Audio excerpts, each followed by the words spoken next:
નમસ્કાર મિત્રો, આજે આપણે જોઈશું ધોરણ 6 વિષય ઇંગ્લિશ અને સ્ટોરી જોઈશું. Listen to the story. આ સ્ટોરીમાં છે listen good and speak good. Listen good, speak good. Listen good એટલે કે સારું સાંભળો અને સ્પીક ગુડ એટલે કે સારું બોલો. તો અહીંયા જે સ્ટોરી આપેલી છે તે આપણે સમજીએ. તો વન્સ અપોન અ ટાઈમ એટલે કે એક વખતે there was other parrot who had 2 babies. There એટલે ત્યાં, મધર પેરટ એટલે કે માતા પોપટ, હુ એટલે જેની 2 બેબીઝ એટલે કે 2 બચ્ચા. ત્યાં એક માતા પોપટને 2 બચ્ચા હતા. C vent in search of food. C એટલે તે, વેન્ટ એટલે ગઈ, ઇન સર્ચ ઓફ ફૂડ એટલે કે ખોરાકની શોધમાં. તે ખોરાકની શોધમાં કઈ હતી. A hunter found the baby in their nest. A hunter એટલે થશે શિકારી. અ હન્ટર એટલે કે શિકારી. ફાઉન્ડ એટલે કે મળ્યા. બેબી એટલે બચ્ચા. ઇન ધેર નેસ્ટ તેમના માળામાં. એટલે કે એક શિકારીએ તે બચ્ચાને તેના માળામાં જોયા. એન્ડ ટૂક ધેમ અવે ઇન હિઝ નેટ. ટૂક અવે એટલે કે એમને, ટૂક અવે એટલે લઈ લેવું થશે. ધેમ એટલે કે તેમને. ઇન હિઝ નેટ એટલે થશે જાળ. એટલે કે એની જે પોતાની જે જાળ હતી એમાં એને બચ્ચાને લઈ લીધા. One of the baby parrot escaped the hunter's net. One of the baby parrot એમાંનું એક જે પોપટનું બચ્ચું હતું એ એસ્કેપ્ડ એટલે કે છટકી ગયું. ધ હન્ટર નેટ એટલે કે હન્ટર એટલે કે શિકારીની, નેટ એટલે જાળમાંથી. One of the baby parrot એટલે કે પોપટનું બચ્ચું એસ્કેપ્ડ એટલે કે છટકી ગયું. એન્ડ અને vent into the house of an old man. Vent એટલે કે ગયું, ઇન્ટુ એટલે અંદર, the house of the old man એટલે કે એક વૃદ્ધ માણસના ઘરમાં.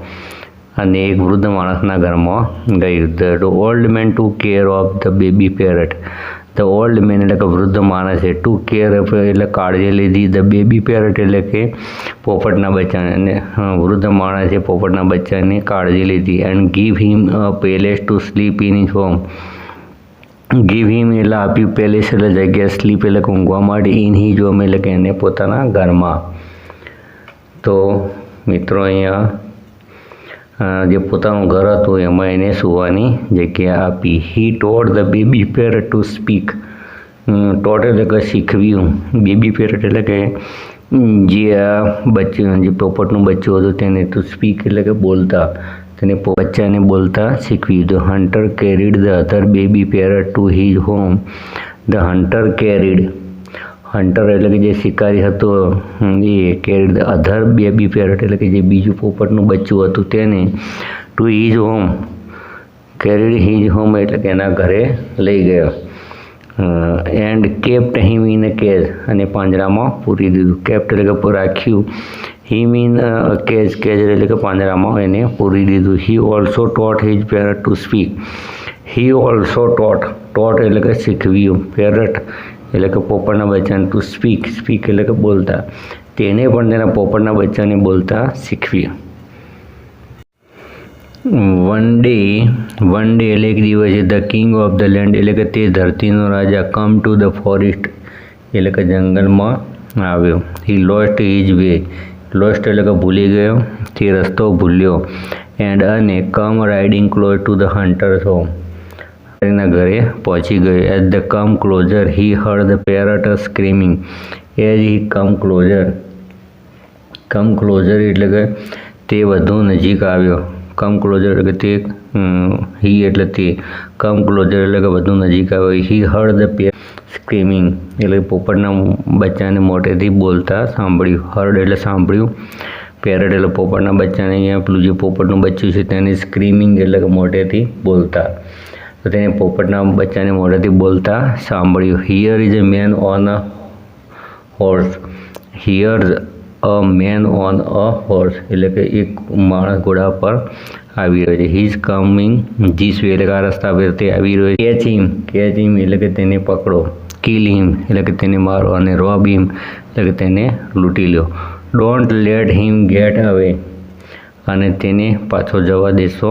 ડોન્ટ લેટ હિમ, લેટ એટલે પાછા ફરવું, ગેટ એટલે જવું, તો એને પાછો ફરવા દેશો નહીં, પાછો જવા દેશો નહીં. When the king heard the. When એટલે કે જ્યારે, વેન એટલે કે જ્યારે. When the king heard the જ્યારે આ રાજાએ સાંભળ્યું ત્યારે હી ટર્ન હિઝ હોર્સ, એટલે શું કર્યું તેને ઘોડો ફેરવીને એન્ડ રોડ હવે ત્યાંથી જતો રહ્યો. આફ્ટર સમ ટાઈમ, થોડા સમય પછી, he come to the old man house, તે એક વૃદ્ધ માણસના થોડા સમય પછી તે વૃદ્ધ માણસના ઘરે આવ્યો. He found the other parrot there, ત્યાં તેને બીજો પોપટ જોયો. અધર એટલે બીજો અને પેરટ એટલે પોપટ વચ્ચે, ધેયર એટલે ત્યાં, ફાઉન્ડ એટલે જોયો. He it to looked exactly like the first parrot. First parrot એટલે કે પહેલાં પોપટ જેવો જ, એક્ઝેક્ટલી એટલે કે આબેહૂબ, લાઇક એટલે દેખાતો હતો, ધ ફર્સ્ટ પેરટ એટલે કે તે પહેલાં પોપટ જેવો જ આબેહૂબ દેખાતો હતો. It also started speaking,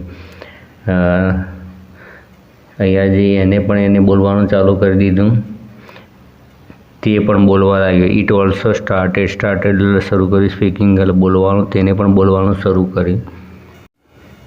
here the main on horse, એક માણસ ઘોડા પર આવી રહ્યો છે. He is coming this way, is coming this એટલે કે આ તરફ આવી રહ્યો છે.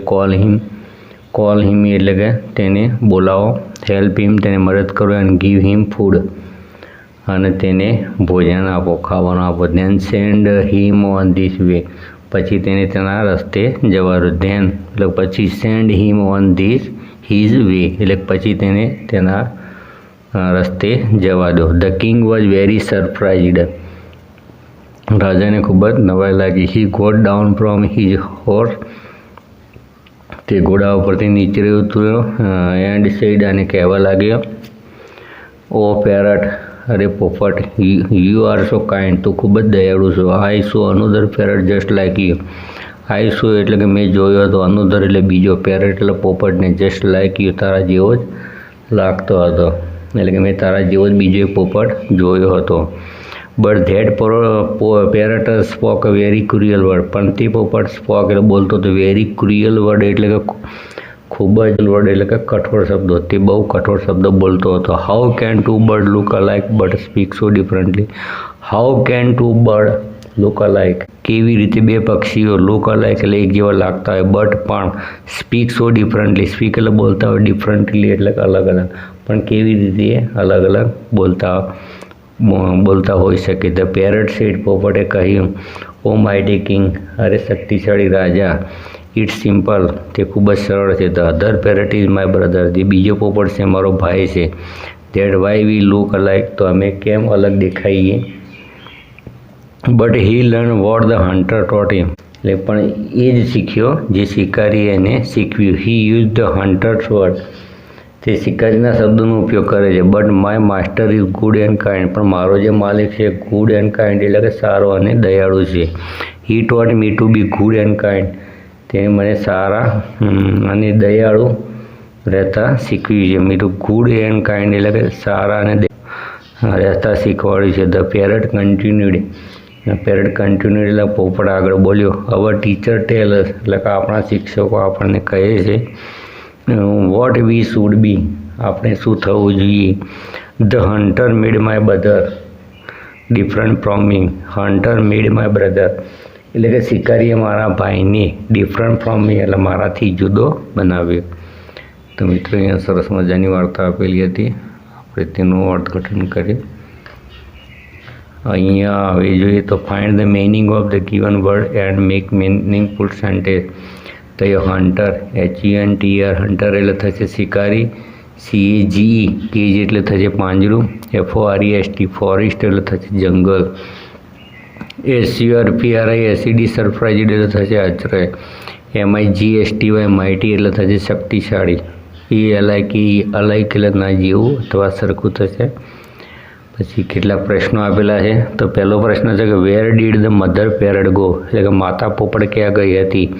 તો ચર્ચ ઓફ ફૂડ એટલે કે ખોરાકની શોધમાં ગઈ હતી. હુ ફાઉન્ડ ધ બેબી, બચ્ચા કોને મળ્યા, તો હન્ટર એટલે કે શિકારીને મળ્યા. તો પછી what did the old main teach the baby parrot, એટલે કે વૃદ્ધ માણસે પોપટના બચ્ચાને શું શીખવાડ્યું હતું. તો ગુડ એન્ડ કાઇન્ડ, સારું અને દયાળુ શીખવાડે. તો પછી what do you learn from the story, આ વાર્તામાંથી તમને શું શીખવા મળે છે. તો good and kind. What will you teach if you have a parrot, તમારી પાસે જો પોપટ તમે એને શું શીખવાડો? ગુડ મેનર એટલે કે સારી રીતભાત શીખવાડીએ.